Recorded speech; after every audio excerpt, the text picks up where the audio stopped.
ఇప్పుడు latest trend మీకు తెలిసే ఉంటది. సినిమా రిలీజ్ అవ్వంగానే ప్రొడ్యూసరే టికెట్లు కొంటున్నాడు. హ్మ్. ఈ మధ్య చాలా సినిమాలు అట్లా కొన్నారు.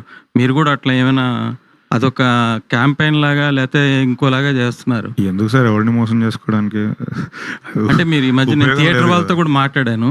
మాట్లాడితే వాళ్ళు ప్రొడ్యూసర్ కొన్నారు సార్. లోపలంతా ఖాళీ, బయటేమో హౌస్‌ఫుల్ బోర్డులున్నాయి. జస్ట్ హైప్ కోసం అని అంటున్నారు. సార్ అలా చేసిన విషయం మీకు తెలిసిపోయింది కదా సార్. ఇప్పుడు మీరే చెప్తున్నారు. అవును. ఇంకా తెలిసిపోయిన తర్వాత మళ్ళీ నేను చేస్తే ఏముంటది? అంటే మీరు కూడా అది ఆ ట్రెండ్‌లో ఫాలో అవుతారా? నెక్స్ట్ డే అవుతున్నారు. నా ఫోటో పెట్టి ఆర్టికల్ రాస్తారు సార్. టికెట్లు సగం ఈడే కొన్నాడు, లోపల ఎవరు లేరని మళ్ళీ నా ఫోటో పెట్టే వేస్తారు.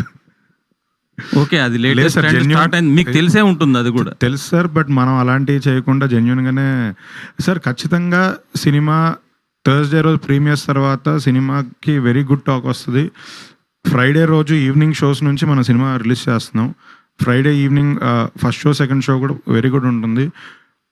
14th సాటర్డే వచ్చింది, 15th శివరాత్రి వచ్చింది, 16th మండే మళ్ళీ లేబర్ హాలిడే ఉంది. ఖచ్చితంగా మంచి రెవెన్యూతో ముందుకెళ్తాం సార్. ఓకే. All the